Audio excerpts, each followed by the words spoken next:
Actually, we've got a really wonderful guest just over here we can bring in. We've got Casey Price just over here. Where's Casey? So Casey's one of our GT Sports competitors.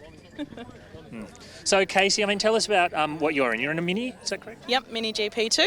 Yes, I saw that car earlier on. It's a beautiful car, isn't it? Yes, it is a lovely car. A rare car. Very rare, so there's only a few.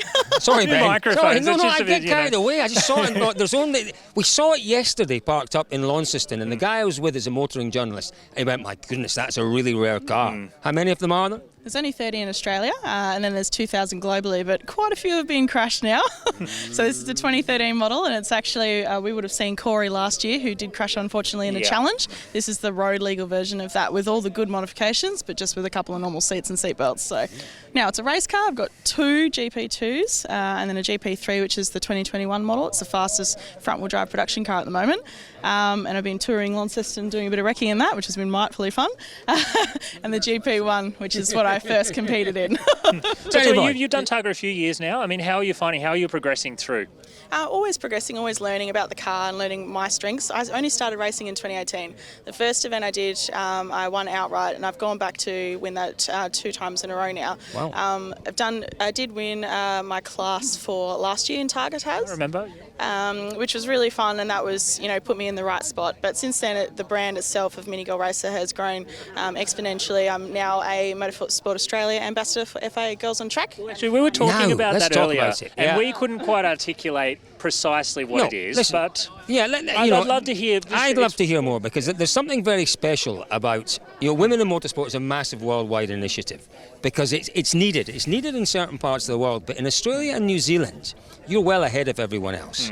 And you're well ahead of everyone else because of initiatives like Girls on Track. Tell us a little bit about that, how it works.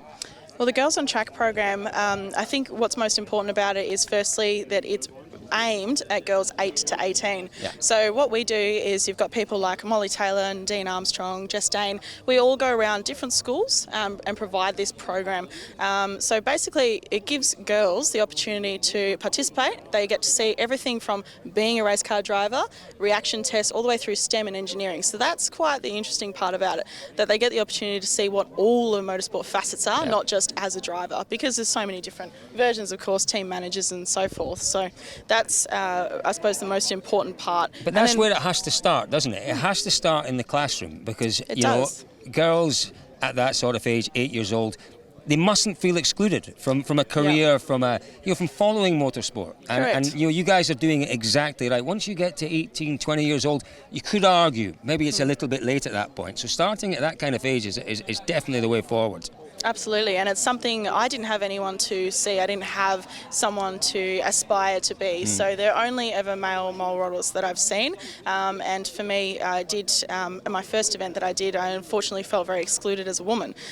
So that really gave me the might and courage to go, you know what, I'm going to prove you wrong, and I'm going to be that first girl that other girls see. So Motorsport Australia have been really welcoming in that. And the other thing that I'm also representing this year is Pride in Motorsport as well, which is something that Motorsport Australia have also recently brought on board for the FIA, which was just recently on. Well, tell us about that. Tell us a little bit about that initiative. Well, the Pride in Motorsport is just making sure that it's very inclusive of all different people from different walks of life. So we just want to make sure that it doesn't matter where you're from, who you are, what gender you are, or what age you are, that you're included and you're given the equal opportunity. I mean, I've often said that Targa has to be one of, if not the most diverse motorsport events in Australia. Would you agree with that?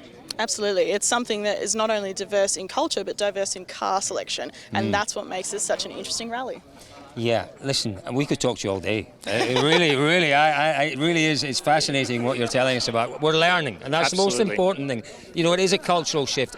I've seen motorsport around the world, and as I said earlier, I think obviously you've spoken to Michelle Mouton. Yeah, I talked to Michelle. I sat down with Michelle Michelle doesn't do interviews anymore, and we should just for people watching, Michelle Mouton, runner-up in the 1982 World Rally Championship. Came within a hair's breadth of winning the championship. Should have won the championship. The disappointing thing with Michelle Mouton is that it's 40 years since she was blazing a trail, and she is still the greatest woman motorsport exponent there's ever been. And she says that herself. She cannot wait for the day that someone else actually beats her record.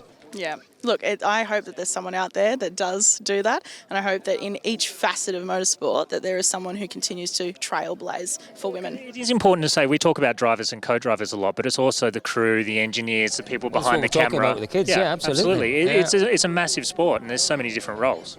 Absolutely, and you need so many different roles. There are women out there who are very good at lots of different roles. I know a lot of men in this particular rally pick women because their frequency of voices has the ability to pitch over the sounds of the low engine rumbles and so forth. So a big thing for them, they often do pick women as navigators, and that tends to be why, because our voices are a little bit higher pitched. But, you know, they make equally as good female drivers. As you're proving? Well, we don't see red mist. So, you know, unlike the males who do get a little bit, ahead of the red mist in a sense, we don't see that. So every time you do come into a bend, you are always thinking of where are the escape routes, where can I save myself if this goes messy. So I'm sure men do think that as well, but they more think bull at a gate first. Well, it's wonderful to hear what you're doing, wonderful to see you here obviously doing so well this week. We'll catch up with you as the week goes on. Thank you so much for doing this. Thank you. Great stuff.